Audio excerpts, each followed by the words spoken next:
Hello everyone, আজকে আমরা দেখব সি প্রোগ্রামিং এর নেস্টেড ইফ এলস। আচ্ছা, আগের ক্লাসে আমরা দেখেছিলাম নর্মাল ইফ এলস বা এলস ইফ দিয়ে আমরা কাজ করেছিলাম। এবার আজকে ফার্স্ট আমরা দেখব হচ্ছে নেস্টেড ইফ। নেস্টেড ইফ, এই নেস্টেড কথাটা তোমরা অনেক জায়গায় হয়তো শুনবে প্রোগ্রামিং এর ক্ষেত্রে, বিশেষ করে নেস্টেড মানে হচ্ছে একটার মধ্যে সেম জিনিস আরেকবার। যেমন নেস্টেড ইফ মানে ইফের মধ্যে আরেকবার ইফ, সেটাকে বলা হয় নেস্টেড ইফ। এরপর আমরা লুপ করব, লুপের মধ্যে নেস্টেড লুপ পাবে, মানে লুপের মধ্যে আবার লুপ হলে নেস্টেড লুপ। ঠিক আছে, তাহলে ইফ দিয়ে আমরা স্টার্ট করি। দেখি, আগের দিন একটা প্রোগ্রাম করলাম যে তিনটা নাম্বারের মধ্যে কে বড় সেটা আমরা চেক করেছিলাম। তো ওই প্রোগ্রামটাই আমরা আজকে একবার করি, কিন্তু নেস্টেড ইফ দিয়ে করি, মানে ইফের মধ্যে আবার ইফ দেবো। দেখা যাক কীভাবে করি। আমি তিনটে নাম্বার নেওয়ার জন্য তিনটে ভ্যারিয়েবল ডিক্লেয়ার করে দিই, ইন্ট এ কমা বি কমা সি। এবার এগুলোকে ইনপুট নিয়ে নিই, printf enter 3 numbers,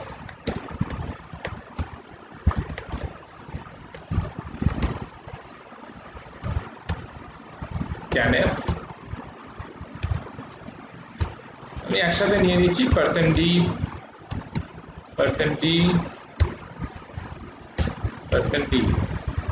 comma %a comma %b comma %c। আচ্ছা, আগের দিন আমরা একসাথে চেক করেছিলাম if a greater than b and a greater than c, এভাবে করে।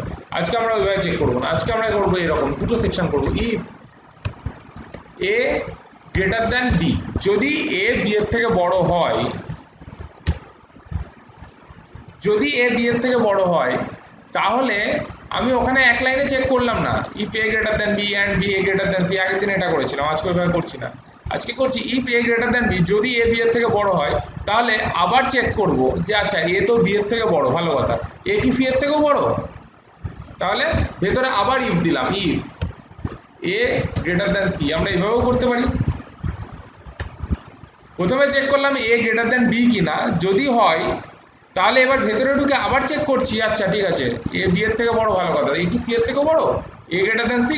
যদি a গ্রেটার দ্যান c হয়, তাহলে প্রিন্টএফ কি হবে,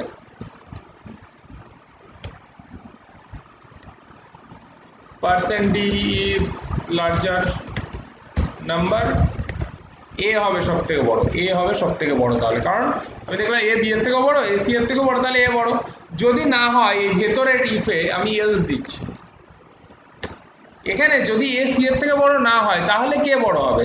তখন আমি কনফার্ম বলতে পারবো যে c বড়। ঠিক আছে, আমি এটাকে কপি করে বসিয়ে দিচ্ছি, c বড়। কেন c বড় হবে এখানে? তার কারণ হচ্ছে, দেখো এখানটা ভালো করে খেয়াল করো, বলছি a b এর থেকে বড় কিনা। যদি a b এর থেকে বড় হয় তবেই ভেতরে ঢুকবে। যদি a b এর থেকে বড় হয়, তার মানে এটুকু গ্যারেন্টিড যে b ছোট, কত ছোট আমি জানি না, b ছোট এটুকু গ্যারেন্টিড, তার মানে b লিস্ট থেকে বেরিয়ে গেল। এবার তার ভেতরে চেক করছি a কি c এর থেকেও বড়, যদি c এর থেকে বড় হয় তাহলে a বড়, আর যদি না হয় তার মানে b তো ছোট, এখানে এই লাইনেই প্রুফ হয়ে গেছে, a গ্রেটার দ্যান b বলেই ভেতরে ঢুকছে, তার মানে b অবভিয়াসলি ছোট, তাহলে আমার b এর লাইনেই নেই, তাহলে আমি বলবো c বড় এখানে। আর এইটা যদি না হয়, এলস যদি এটা না হয়, a গ্রেটার দ্যান b না হয়, তার মানে কি আমি এটুকু শিওরলি বলতে পারি b বড়। b বড় মানে কি, সব থেকে বড় কিনা বলতে পারছি না, a আর b এর মধ্যে b বড়। আমি এই ইফটার এগেইনস্টে এলস দিয়েছি, তার মানে a গ্রেটার দ্যান b যদি ফলস হয়, তার মানে definitely b greater than a। তার মানে যখনই b বড় এখানে প্রুফ হচ্ছে, তাহলে এবার আমাকে চেক করতে হবে আচ্ছা b এর থেকে বড়, ভালো কথা, b কি c এর থেকে বড়। তাহলে একই জিনিস চেক করব, if b greater than c। যদি b এবার c এর থেকেও বড় হয়, তাহলে আমি কি প্রিন্ট করব, যে তার মানে b হচ্ছে সব থেকে বড়। আর যদি আবার না হয়, তাহলে এবার আবার কি হবে, এলসে এবার কিন্তু আবার c আসবে। কারণ প্রথম পার্টে আমি দেখলাম কি a আর b এর মধ্যে কে বড়, যদি দেখা গেল b বড় হচ্ছে, তার মানে তো a ডেফিনেটলি ছোট, তাহলে ভেতরে আমি চেক করতেই পারি b আর c এর মধ্যে কে বড়, b বড় হলে b বড়, না হলে c বড়। ঠিক আছে, দেখো এটাকে আমি রান করে দেখাচ্ছি, হয়তো তোমাদের একটু কনফিউশন লাগতে পারে এটা, এবার নিচেরা একবার করলেই বুঝে যাবে। কিন্তু এখানে নেস্টেড ইফের গল্পটা কি, এই যে ইফের মধ্যে আবার ইফ দিলাম, এটাই হচ্ছে নেস্টেড ইফ। এলস এর মধ্যে আবার ইফ দিয়েছি, এটাই নেস্টেড ইফ। ঠিক আছে, এটাকে আমি সেভ করে কম্পাইল করে রান করছি, ঠিক আছে। সি প্রোগ্রামের মধ্যে সেভ করি, এটার নাম দিয়ে আমি লার্জেস্ট নেস্টেড বললাম,